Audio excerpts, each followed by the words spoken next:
cuando Mako murió, no me pareció real. Mi hermano mayor, la persona más fuerte que conocí, había susurrado sus últimas palabras en esa estéril habitación de hospital hacía apenas 3 meses. Y ahora, su abogado me llamaba con algo que parecía surrealista, una memoria USB, pregunté, paseando por la cocina mientras Emily cocinaba. Sí, respondió el señor Radley. Mako fue muy específico, míralo solo. No se lo digas a Emily. Esa última parte se me clavó en el pecho como una astilla. Emily, mi esposa desde hace 5 años, la mujer que lloró a mi lado en el funeral de Mako, porque mi hermano preguntaría eso, el sobre llegó esa misma tarde. Era pequeño, acolchado y sin remitente. Emily me lo entregó con una ceja levantada. Admirador secreto, bromeó, solo cosas de trabajo, mentí, esa noche, esperé a que Emily se durmiera a mi lado. Su respiración se normalizó cuando entré de puntillas en mi oficina, conecté la unidad y abrí 2 veces el archivo. El rostro de Michael llenó la pantalla. Parecía más delgado, la quimioterapia ya estaba haciendo su efecto. Pero su voz era clara. Oye, James. Si estás viendo esto, me he ido. Lo siento, pero necesito decirte algo antes de que sea demasiado tarde. Hizo una pausa y luego exhaló. Emily no es quien crees, parpadeé, hay cosas que necesitas ver. Yo tampoco quería creerlo. Pero tenía pruebas. Lo grabé. Está todo aquí. La pantalla se quedó estática y luego cargó una carpeta, videos, correos electrónicos, registros. Se me congelaron las manos. Hice clic en el primer video y mi mundo entero empezó a cambiar. La pantalla parpadeó de nuevo y luego se fijó en la imagen granulada de una mesa de restaurante. La reconocí al instante, la Traviata, el lugar que Emily juraba que odiaba. Pero allí estaba, Emily, sonriendo, riendo con Trevor, el ex socio comercial de Mako, el hombre que desapareció justo después del diagnóstico de Mako. La voz de Mako volvió a aparecer en la grabación. Pensé que estaba paranoico. Pero James, no solo están teniendo una aventura. Hicieron algo peor. Manipularon mi acuerdo final, falsificaron mi firma en el contrato de acciones y transfirieron $600,000 a una cuenta fantasma a tu nombre. ¿Qué? Probablemente hayas visto alertas bancarias raras. Por eso lo rastreé todo. Dejé los documentos en una caja fuerte. Esta memoria USB tiene el número de la clave. No podía moverme. No podía respirar. Un sinfín de pequeños momentos del año pasado me vinieron a la mente, el repentino interés de Emily en mis cuentas, su borrado accidental de los correos de Mako, cómo me presionó para vender mi parte de la empresa tras la muerte de Mako. Deja atrás el pasado. Dijo. Es solo un negocio. No lo fue. Fue una trampa. La voz de Mako se debilitó hacia el final del archivo. Intenté detenerlos, pero me quedé sin tiempo. Así que te lo dejo a ti, James. No la confrontes todavía. Espera. Observa. Construye tus pruebas. Cuando ataquen, que cuenten. La pantalla se quedó en negro. Me quedé paralizada, con el brillo del monitor basándose la cara. Emily llamó a la puerta. ¿Todo bien?, preguntó con dulzura. Me giré y sonreí. Sí, solo estaba pensando en Mako. Emily se apoyó en el marco de la puerta, sosteniendo una taza de café humeante como si aún fuéramos la pareja perfecta. ¿Quieres que te prepare algo?, negué con la cabeza. Estoy bien. Solo estoy revisando los correos viejos de Mako, lo extraño un poco. Asintió solemnemente, con los labios apretados, como si le importara. Pero sus ojos recorrieron el escritorio, mi portátil, la memoria USB. Estaba calculando. Siempre calculando. Esa noche, me quedé despierto mirando al techo. La rabia me ardía, pero oía la voz de Michael en mi cabeza. No confrontes.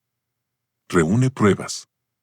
Ataca solo cuando sea irreversible. Entonces comencé. Primero, tomé la llave de la caja fuerte y recuperé los documentos.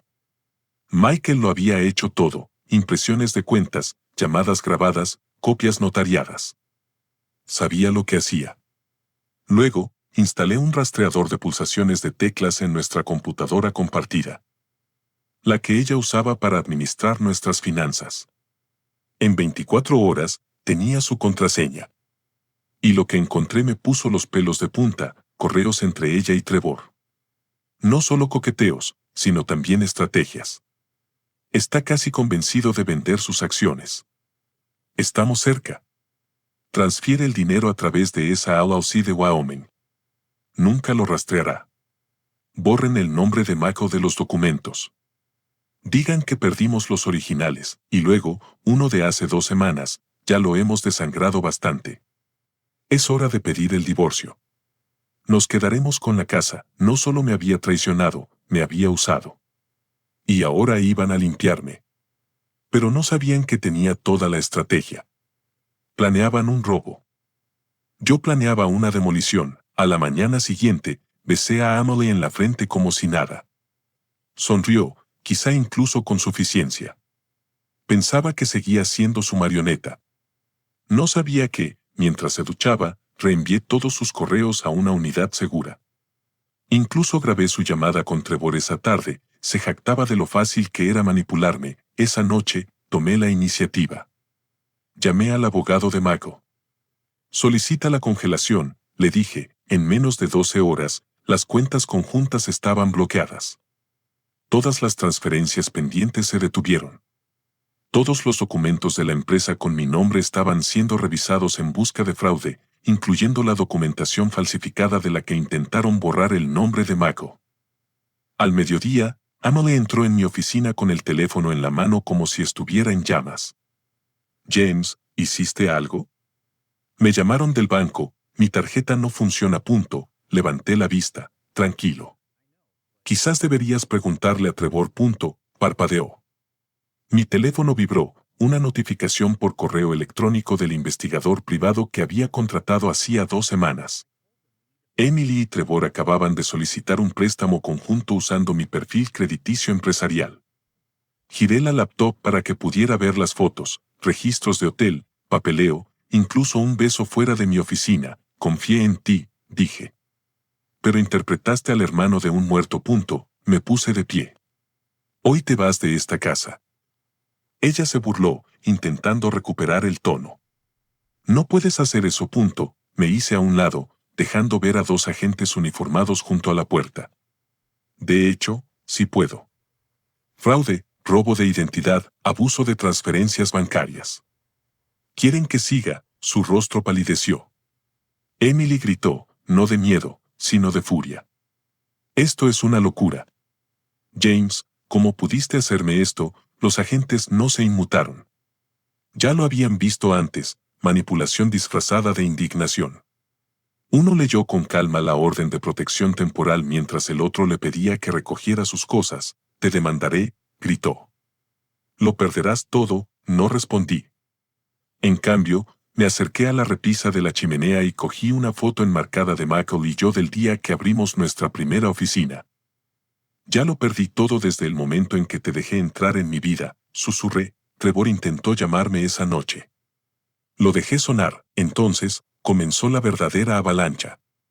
La auditoría forense que el abogado de Michael había preparado lo reveló todo, fondos malversados, proveedores fantasma que Emily había usado para desviar dinero y múltiples cuentas fantasma vinculadas a Trevor. Por la mañana, se les enviaron notificaciones legales a ambos, demandas civiles, denuncias penales y exposición completa. Emily se quedó en silencio. Trevor desapareció, pero no había terminado.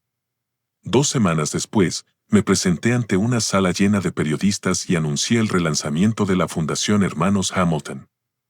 Esta vez dedicada a ayudar a denunciantes atrapados por engaños, manipulación o traición familiar. La bauticé en honor a Mako. Terminé la conferencia de prensa con una frase: la justicia no se trata solo de leyes, se trata de valentía. La que tuvo mi hermano cuando dijo la verdad, incluso después de muerto. Esa noche, recibí una llamada de un número bloqueado. Una voz familiar me dijo con voz áspera: crees que has ganado, pero no tienes ni idea de lo que empezamos. Me quedé paralizada. Era Trevor, y parecía que no tenía nada que perder. Conocía ese tono, la calma antes del caos. Trevor no solo estaba furioso, estaba acorralado. Y los hombres como él, cuando se sienten acorralados, se desesperan. Reenvié la grabación de la llamada a la policía. Pero no me detuve ahí. Contraté seguridad privada e instalé un sistema de vigilancia de alto nivel alrededor de mi propiedad y oficina. La voz de Michael resonó en mi cabeza: la paranoia no siempre es mala. A veces, es la forma en que los supervivientes se mantienen con vida. 3 noches después, la cámara de mi puerta captó una sombra a las 3:12 de la mañana. Una figura intentó forzar la cerradura, pero se detectó el segundo movimiento, se encendieron los focos y una voz por el intercomunicador gritó: «Tienen 10 segundos para irse antes de que llamen a la policía». La figura salió corriendo, pero no antes de que la cámara lo encuadrara con claridad. Era Trevor. La policía emitió una orden de alejamiento en cuestión de horas y reabrió un caso anterior relacionado con él por acoso laboral. Resulta que Michael había estado recopilando pruebas mucho antes de su diagnóstico. Esa fue su verdadera venganza. No solo desenmascaró a Amelie, desmanteló a todos los abusadores de su círculo, pieza por pieza. En su funeral, finalmente comprendí la profundidad de su silenciosa valentía. Sabía que se moría, pero dedicó sus últimos meses a asegurarse de que yo viviera, que viviera de verdad. Libre de Amelie, a salvo de Trevor, libre de las ataduras familiares que me obligaban a jugar a lo pequeño, pero aún no había terminado. Porque una semana después, llegó una carta a mi puerta, entregada en mano, sin remitente. Dentro había una sola foto. Se me heló la sangre. La foto mostraba a Michael, alguien a quien creía muerto, con vida. O al menos, a alguien idéntico a él, bajando de una camioneta negra junto a Trevor, con fecha de hace apenas una semana. ¿Fue real? ¿Fue una puesta en escena? Corrí a mi estudio y revisé todos los documentos que Michael me había dejado. Nada lo explicaba. Nada indicaba la posibilidad de que fingiera su muerte, a menos que no se tratara de la muerte en absoluto. Tal vez se tratara de protección. Le llevé la foto a la detective Ladley, quien reabrió el caso de acoso contra Trevor. Se puso pálida al verla. Esto no formaba parte del expediente, susurró. James. Michael estaba cooperando con el Grupo de Trabajo Federal contra Delitos Financieros. Estaba muy involucrado. ¿Qué estás diciendo?, pregunté. Se inclinó hacia mí, bajando la voz. Digo que tu hermano no te dejó ese video solo para cerrar el caso. Lo dejó para ganar tiempo. Tiempo para desaparecer. Y si Trevor lo encontró, significa que todo el caso está comprometido. La habitación daba vueltas. Mi hermano no era solo una víctima del cáncer. Se había convertido en un fantasma en su propia vida por mi seguridad, por justicia, por razones que aún no comprendía.